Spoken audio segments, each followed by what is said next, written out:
you guys had 16 turnovers as a team, but in the last 5 minutes, I believe there was 4 there. What happened with just the ball handling? It seemed so crisp in the first half. Well, we have to be stronger with the ball. They're a very good defensive team. They're one of the top 10 in the nation field goal percentage defense. And one of the reasons because they're really active with their hands. They're very strong with their hands. So you can't go in there and not be very strong with the ball. They're going to pop it loose. So if you look at those turnovers, except for maybe one of them, I think 3 of them were in the paint. And one of them, Rose played the passing lane, which he does very well, which we talked about, and he made that play. And then you called timeout before the final 3 points. Did C's get the look that you wanted him to get? No. We didn't get the look that we wanted to get. We didn't execute it very well. That's what I was saying, that they came out the last 4 minutes, and I thought they out-executed us down the stretch, something that we take pride in. And so I was a little disappointed that we didn't get what we wanted. Offensively, are there similarities in this game than also the Oklahoma game where the offense sort of bogs down? And is there similarities why? I think one of the reasons why, and that's some of it is to be expected. These guys are still learning; they're growing into their roles. It's just part of the process. You have 2 freshmen out there a lot of times who are trying to figure it out. First time going through league play, and Dre Fuller and Darren Green, and so these guys are learning. Collins in a different role now, and so these guys are all trying to figure it out. And the new guys that have been added, all this is new to them too. So I think the biggest thing that comes with that is, especially comes down the stretch. It's okay during the course of the game, but coming down the stretch, that's when you got to be the most connected.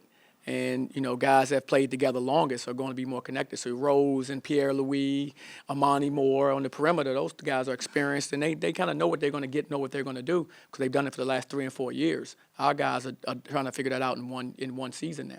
You're kind of going off that. You're trying to identify that go-to guy at the end of the game. It was BJ in years past. Exactly. Rose with Temple. Is that just struggling to kind of find that guy? Well, we know who that guy is for us is Colin, but Colin has to let the game come to him and then take what the defense gives him. But we know who that guy is for us, and he's been terrific most of the season for us, So, I'm happy with him being that guy, and I think he really likes that role, and he's done well with it.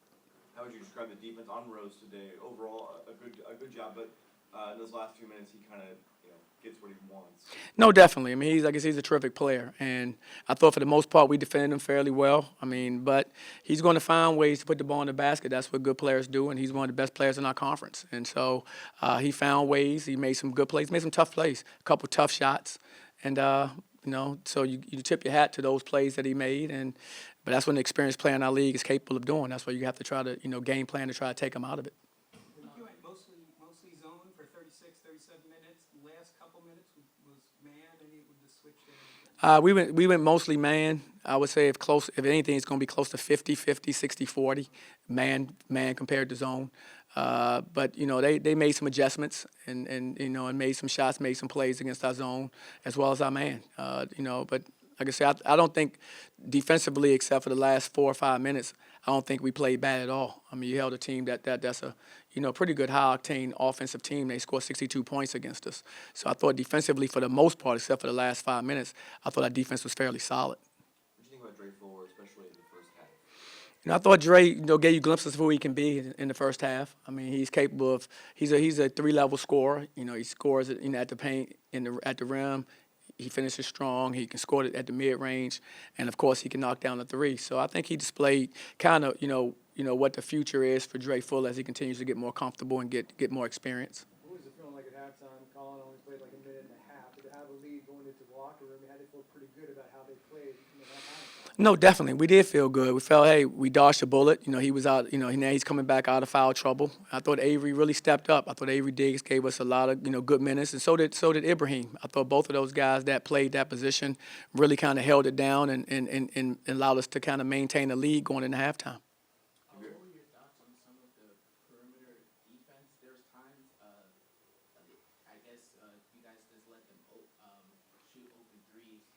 What are your thoughts on I thought we had some definitely some defensive lapses where we weren't concentrating on the guys that we were supposed to take out of it. We had a couple couple defensive mistakes we made, which led to guys getting some open threes, guys that we definitely didn't want taking those threes. And that's what I mean about us just understanding the game plan and just attention to detail, just making sure we understand and do what we say we're going to do. But part of that is they're doing it on the fly. I mean, the game is going 1,000 miles an hour. It's easy, for me to sit over there. I've done it as a player and as a coach. It's easy to sit over there, but it's when you're on that court and the game is moving very fast, things happen. And so when you're not as experienced, which these guys aren't, they're trying to find that. They're trying to find that through gaining experience through a game like this, and they will. They'll figure it out based on by being in moments like they've been in the last couple games that will help them grow. What was the explanation on that reversal of the flagrant one after they took the 2 shots? What was the call? Well, the call was the flagrant one was, I guess it was, I didn't get a chance to review it, but the call stood. But what happened was the wrong guy was shooting the free throw. See, number 1 was not shooting the free throw, was number 10. That's the one that if they called it, then it was between 2 players in the paint. And so that was Avery and Forrester. And so instead, Rose went up there and shot the free throw. They just made a mistake, basically. That's why it was good to kind of go to the monitor and make sure we got the correct free throw shooter. Talk about the inexperience. Were any part of these last 2 minutes just them pressing in a first conference game of the year? You think they were pressing at all? That's definitely possible. I mean, they want to win, they want to compete. They've done that all year for us, and they did it again tonight. For most of the game. So definitely, I think it means a lot, and you can find yourself pressing, and that's something you have to let the game just come to you. You can't go out there like that, and but I can see that happening because they have really big hearts. They have good hearts. Got a quick turnaround before you got to go on the road. You play Houston. What's your expectation? Obviously, a really good team. Again, like you said, a very good basketball team playing well, and we have to just start preparing. I've yet to see them play this year. I'll look forward to to scouting them, but I know it's going to be a hard football game. I know how they coach, how they play from years past, and we need to prepare. Coach, do you expect most every conference game to be like this, tight, going down the last couple minutes? Yeah, I think there are going to be a lot of really close conference games. I think from top to bottom, the conference is as good as that it's been since I've been here. So I expect a lot of really good basketball games, and you need to prepare that way.